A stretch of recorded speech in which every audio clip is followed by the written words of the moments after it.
Bonjour bien-aimés dans le Seigneur, l'exhortation de ce matin est tirée dans Jean 16. La Bible nous parle de Jésus qui donne une recommandation, apprends et courage. Voilà cette bonne nouvelle pour toi en ce jour bien-aimé dans le Seigneur. L'exhortation de ce matin est tirée dans le livre de Jean 16. Le thème de l'exhortation, apprends et prends courage. Je lis la parole du Seigneur dans le livre de Jean 16, verset 20. Eh bien, je vous le dis, c'est la vérité, vous pleurez et vous serez dans le deuil. Le monde, lui, sera dans la joie. Vous serez triste, mais votre tristesse deviendra de la joie. Bien-aimé, j'aimerais t'annoncer cette bonne nouvelle en ce jour. On ne commence pas la vie sans pleurer. Si tu commences la vie sans pleurer, c'est un problème, bien-aimé. Quand une femme va accoucher, c'est le moment pour elle de souffrir. Les périodes difficiles sont comme, bien-aimé, une femme enceinte. Bien-aimé, les périodes difficiles sont comme ta période, bien-aimé, dans le processus, là où tu dois accoucher, bien-aimé. Mais quand l'enfant est né, elle ne se souvient plus de sa souffrance. Elle est dans la joie parce qu'elle a mis un enfant au monde. Je ne sais pas là où tu te situes, je ne sais pas comment Dieu va le faire, je ne sais pas comment cela va se passer pour toi. Mais bien-aimé, j'aimerais t'annoncer cette bonne nouvelle en ce jour. Tu enfanteras la promesse de Dieu. La promesse de Dieu ne s'éteint pas. La promesse de Dieu, bien-aimé, ne meurt pas. La promesse de Dieu, bien-aimé, n'a point de date d'expiration. Bien-aimé, la promesse de Dieu n'a pas d'âge. Bien-aimé, la promesse de Dieu n'a pas d'âge, mais elle a un destinataire. Vous aussi, maintenant, vous êtes triste et je vous révérerai. Alors votre cœur sera dans la joie et cette joie, personne ne pourra vous l'enlever. Bien-aimé, tu épouseras une vision, bien-aimé, tu accoucheras une vision dans le nom puissant de Jésus. Car la Bible pouvait nous le dire, bien-aimé, on ne peut pas apprécier une grossesse pendant l'accouchement, bien-aimé. Il est impossible d'apprécier une grossesse pendant l'accouchement. Personne sur terre ne peut apprécier les difficultés ou souffrances dans le pendant, mais uniquement après. Il y a toujours un après cela dans la vie. Pendant l'accouchement, c'est impossible d'apprécier la douleur, mais après, c'est possible de voir l'enfant sortir net, vit, grandir, vieillir et meurt. Ce qui ne te tue pas te rend plus fort, bien-aimé. C'est pour cela, le thème de l'exhortation de ce jour, c'est apprends et prends courage. Ce qui t'arrive, ce n'est pas d'en sortir qui est essentiel, mais l'important, ce qui t'arrive, ce n'est pas d'en sortir qui est essentiel, mais c'est important. Mais ce qui est essentiel, c'est les leçons à tirer. C'est ça qui réjouit plus mieux le cœur de Dieu. Dieu ne te demande jamais qui t'a fatigué, blagué, fait du mal ou tourné, mais plutôt qu'est-ce que tu as fait du reste qui est resté. Car notre Dieu travaille toujours avec le reste. Bien-aimé, Dieu ne fera pas pour toi ce que tu peux faire. Parce que là où nous sommes incapables, notre Dieu est capable afin que nous puissions lui rendre la gloire. Ma prière pour ton cette Pentecôte, comme la vie d'Étienne, la Bible pouvait le dire, quand vous avez l'Esprit vivant en vous, on peut vous fouetter, ça vous dit absolument rien. Oui, bien-aimé, vous savez qui vous êtes, vous savez d'où vous venez, vous savez où vous allez, et vous connaissez le Dieu que vous servez. Et lui vous reconnaît. Bien-aimé, ce n'est pas ta présence dans l'église qui compte, mais c'est la présence de Dieu dans ta vie. Ce n'est pas, bien-aimé, ton rang social qui compte pour Dieu, mais plutôt ton rang dans le royaume de Dieu. Apprends et prends courage. Tu as compté sur Dieu, il ne te trahira pas. Quand quelqu'un compte sur Dieu, il ne s'attend pas à la facilité, mais il se sent à l'aise dans l'épreuve. Car quand Dieu t'attend à la tête, il compte sur lui-même pour t'accompagner. Dieu ne commence jamais ses affaires avec les héros nationaux, mais plutôt avec les héros nationaux. Si tu as un plan B, Dieu ne viendra jamais avec toi. Ce chemin ne te plaît pas, ce chemin n'est pas facile, mais prends-le. Prends le temps de le bénir. Prends le temps de bénir le Seigneur. Si vous n'êtes pas brisé, c'est que le ciel n'a rien à vous donner. Le problème se situe au niveau de notre cœur. Est-ce que ton cœur est suffisamment prêt pour affronter tout ce qui t'arrivera quand Dieu t'aurait déjà exaucé? Dieu t'aime plus que ton élévation. Dieu ne veut pas te perdre. Il préfère que tu sois dans cette situation pour que tu lui appartiennes davantage. que d'être élevé et être éloigné de lui. Ce que tu veux avoir te conduit en enfer. Or, Dieu veut te garder auprès de lui. C'est la qualité du service qui compte et non la durée du service. Notre caractère a plus de valeur que notre prospérité. Donne à ceux qui sont nés destinés à la vie éternelle de comprendre ces choses pour toujours et la portée de ce message. Ce qui est important, ce n'est pas ce que Dieu nous donne, mais c'est ce qui développe dans notre caractère.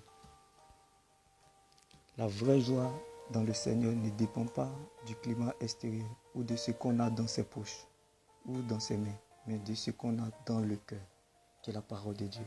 Qu'il en soit ainsi. Demeurez béni. Shalom. Ma prière pour toi, que ta personnalité, que ta vie soit comme un parfum de bonne odeur et non un sacrifice du diable. Garde tes yeux fixés sur Jésus malgré l'incertitude, bien-aimé. Car ceux qui auront choisi la bonne part comme Marie, bien-aimé, le Seigneur leur donnera ce que le cœur désire, bien-aimé. Non pas pour les faire plaisir, mais pour qu'il manifeste sa raison sur la terre. Vous allez souffrir, mais soyez courageux, j'ai vaincu le monde. Ainsi par l'Éternel.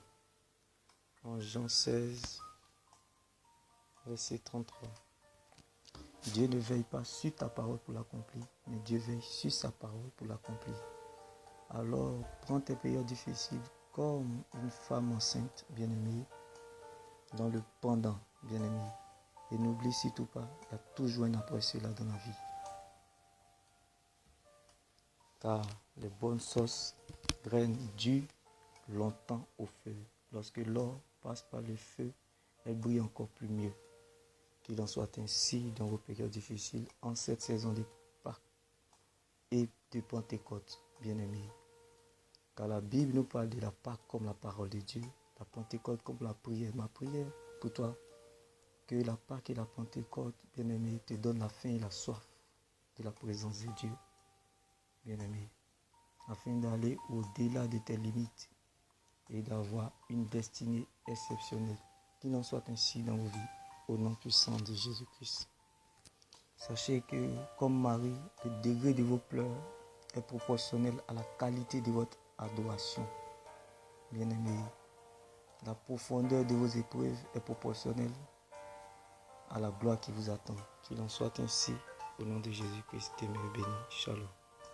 La Bible déclare que Jésus est le consommateur de la foi. La foi nourrit Dieu. Bien-aimé, Dieu a faim. Bien-aimé, j'aimerais t'annoncer cette bonne nouvelle. Apprends et prends courage, bien-aimé, car c'est ce qui nourrira Dieu et lui fera du bien. Bien-aimé, tu n'as pas besoin, bien-aimé, de la foule. La Bible déclare, vaut mieux grandir en secret avec Dieu que devant la foule. Tu n'as pas besoin des gens qui font semblant d'être là, mais tu as juste besoin du Saint-Esprit, bien-aimé. Ne cherche pas à savoir qui est avec toi, mais cherche plutôt à savoir est-ce que Dieu est avec toi véritablement. Qu'il en soit ainsi, bien-aimé, dans ta vie, au nom puissant de Jésus-Christ. Shalom.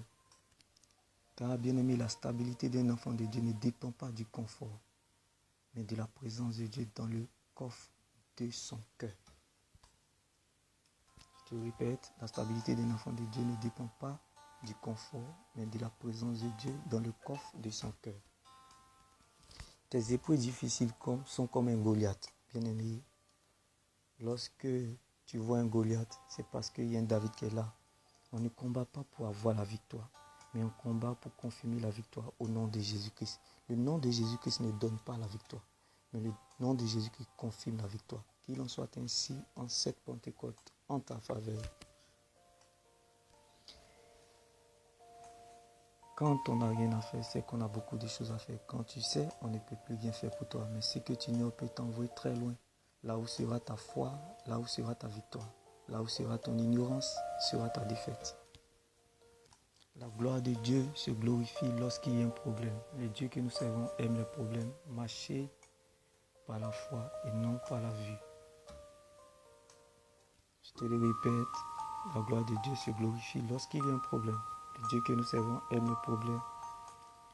Marcher par la foi et non par la vue. Bien-aimé, lorsque ça va chez nous, bien-aimé, Dieu est au chômage. Lorsque ça ne va pas, Dieu est au travail, bien-aimé. Dieu commence à travailler avec le reste, le vide, le zéro, avec ce qui est insignifiant.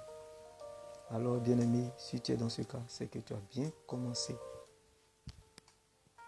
Oui, toi qui pleures en cette saison, tu as bien commencé.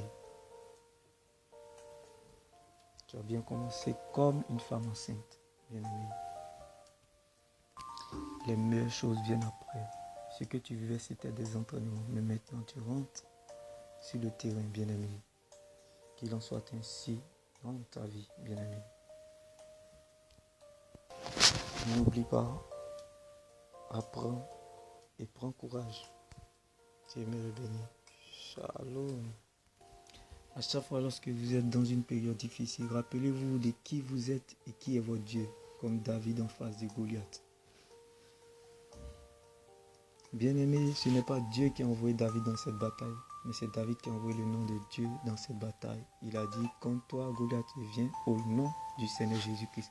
Bien-aimé, c'est dans les périodes difficiles que tu dois être excité à t'adorer, à adorer Dieu, à te rapprocher plus de Dieu, à te familiariser plus de Dieu, avec Dieu et pour toujours. Qu'il en soit ainsi dans ta vie, t'aimer, béni. Shalom.